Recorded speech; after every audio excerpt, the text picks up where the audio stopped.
man. I do what I do. Makeup was applied to enhance, not reconstruct them. And so when you fast forward to 2025, you got BBLs, you got all this heavy cosmetic makeup and surgery, you got these excess eyelashes that look like, I don't know, look like fly wings hanging off. You got the over-sexualized fashion in public spaces. And you have what is a less balanced elegance.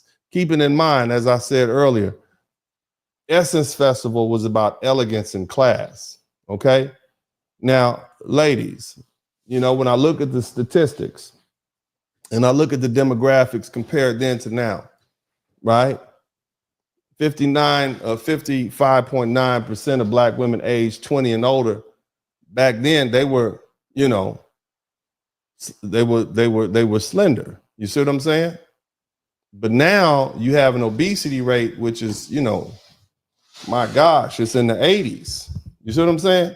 So at ground zero of Essence Festival, where Black culture and music and identity converge, these obesity statistics among Black women profoundly shape the experience and expectations of Black men. Okay, ladies, let's just keep it 100. All right, some of y'all should have tied them beads around your belly about 6 months before you showed up. Okay, I want you to understand the Essence Festival was traditionally been a celebration of Black excellence and beauty. And it was a space where men and women connected socially and romantically and culturally. But when over 80% of Black women are now categorized as overweight or obese, let's just be honest, many Black men, especially those who are like other men who are attracted to beautiful women, right? They find themselves quietly opting out of romantic engagement at events like that. And that's just the cold, hard truth, okay?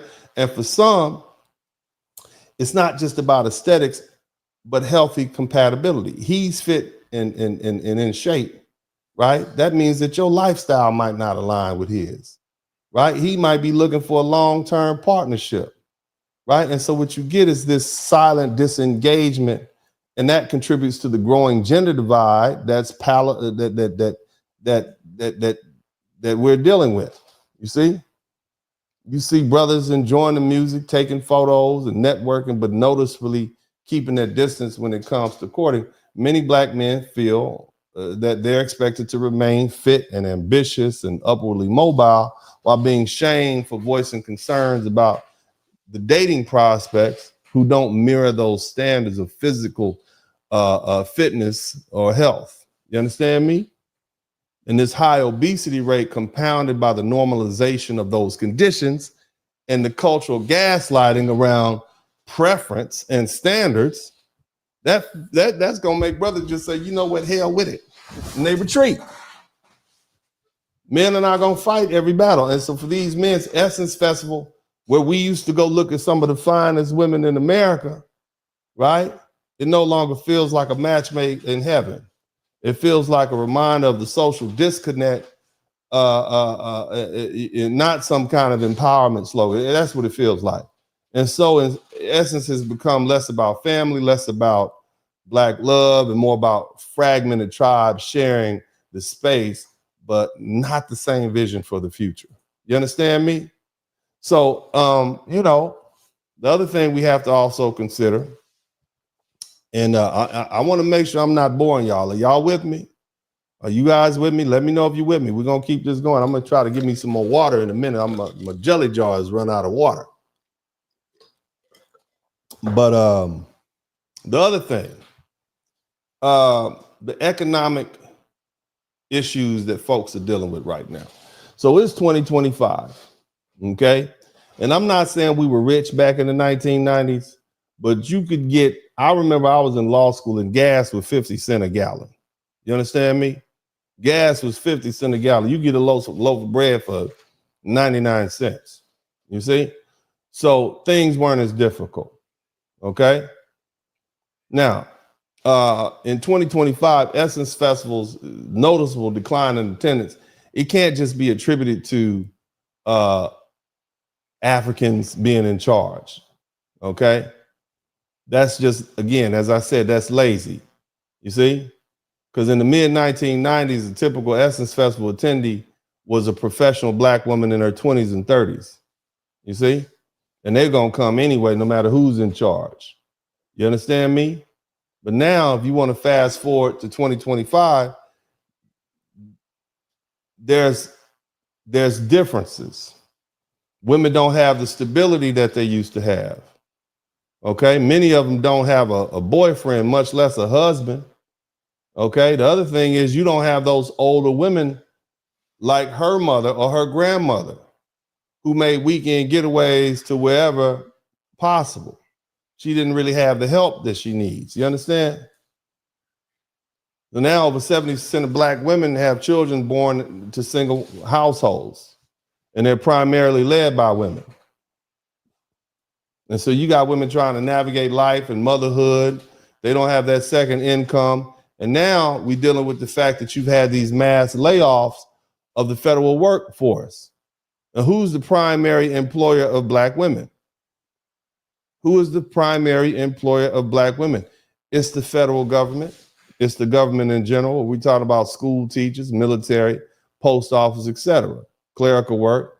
With the dismantling of the DEI products, you got a shrinking public sector job, and the volatility of healthcare and education and service industries, where Black women have historically worked, has left thousands of them unemployed and underemployed. Look at all the people selling their houses in DC.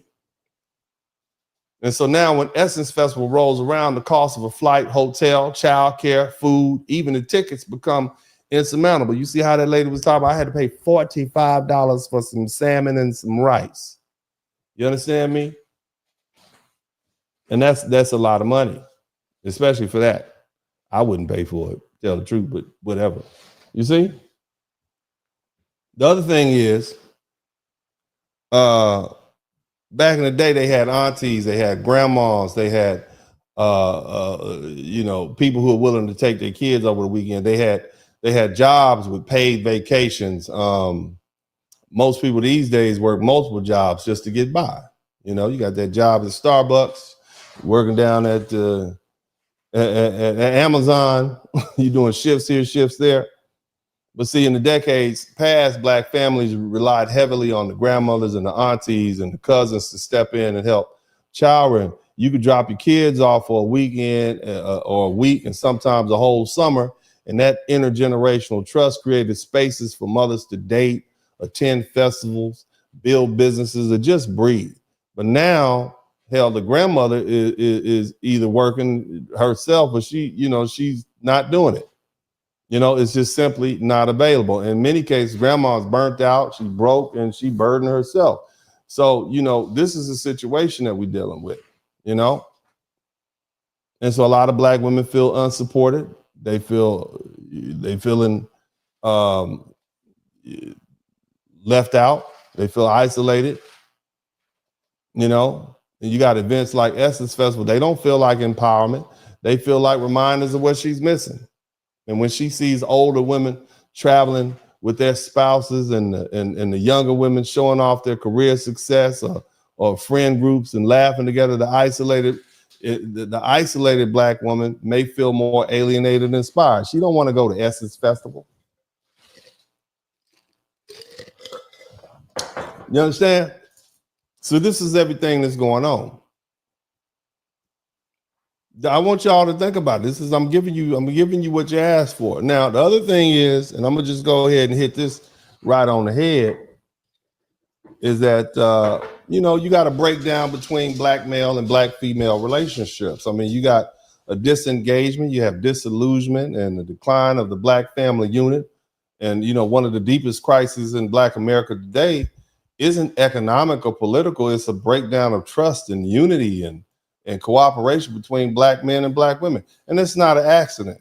It's a result of generations of social engineering and economic sabotage and media-fueled gender war, much of it aimed directly at Black men, okay? We live in an era where almost half the black men are unmarried and childless, and over 70% of black children are raised by single mothers. And these numbers don't just reflect personal choices. They are the evidence of a deliberate dismantling. What's up, what's up, what's up? Welcome to the broadcast. This is Uncle D. People wash their ass in the tub, Kamala Harris. You were tuned in to Uncle D. D's black man talk. Pull up, homie, take a seat. Don't be a shadow watcher every day. You learn something and you earn something. And let them know and drop some money in the plate. It's getting cold, ladies, talking ratchet. There's a king here, grab your coat, zip your jacket. Keep quiet for a second, close your jaw. Attorney Spurling, this ain't pearly, know the law. Talking Constitution, pushing pins when he shooting, give him that. Masculinity, just for the record, sprinkle that. You can keep your cat, gotta cut it. Only cat he rubbing, gotta love it. I call it Molly Buddy. Gotta vote your interest, voting earns. Presidential, this is for the money that I earn. When you gon' learn, my people, that evil mixed with evil. No matter what you're doing, baby, this ain't equal. Sometimes when you're special, you get hated. The test is for the best, you're damn right, my people made it. Uncle D, Blizzard King, you been served, gotta notice. Now black men out here know we winning, gotta hold it now. Uncle D, you been served, get your notice. Now black men out here know we winning, gotta hold it now. Uncle D, you been served, get your notice. Now black men out here know we winning, gotta hold it now. Uncle D, you been served, get your notice. Now black men out here know we winning, gotta hold it now. Hey man, I'll do what I do. Somebody need to whip your ass. Get up and whip him, Sweets. Hey, don't be putting the money in my hand all rough. Take your ass out here. You buy you a Flowbee and cut your own damn hair from now on.